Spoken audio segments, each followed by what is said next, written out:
સુરત ડિંડોલીમાં ઠંડાઈમાં ભાંગ mix કરી પીવડાવી બેભાન થઈ તો અશ્લીલ વિડીયો બનાવ્યો। 2 વર્ષ સુધી કર્યો બળાત્કાર, 14 લાખ પડાવ્યા। ડિંડોલી પોલીસે આરોપીની કરી ધરપકડ। સુરતના ડિંડોલીમાં એક પરિણીત મહિલા સાથે મિત્રતા કરી તેને બ્લેકમેલ કરવાનો ચોંકાવનારો મામલો સામે આવ્યો છે। મામલામાં આરોપીએ મહિલાને હોળીના દિવસે ઠંડાઈમાં ભાંગ મિક્સ કરી પીવડાવી હતી। મહિલા બેભાન થઈ તો તેની સાથે દુષ્કર્મ કર્યું।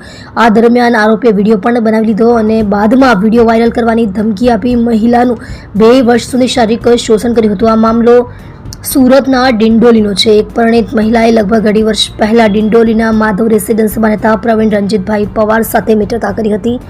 ત્યારબાદ હોળીના તહેવાર દરમિયાન આરોપીએ તેણીને ઠંડુ પીણું આપ્યું। તેના પર વિશ્વાસ કરીને તેણીએ ઠંડાઈ પીધી હતી। બ્લેકમેલ કરી 14 લાખ રૂપિયા પડાવ્યા।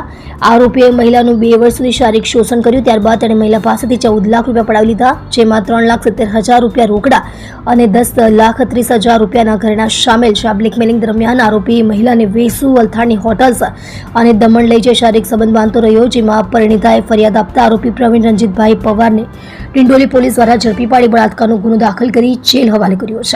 તમે જોઈ રહ્યા છો SD ન્યૂઝ ચેનલ ફેઝર શેખની સાથે।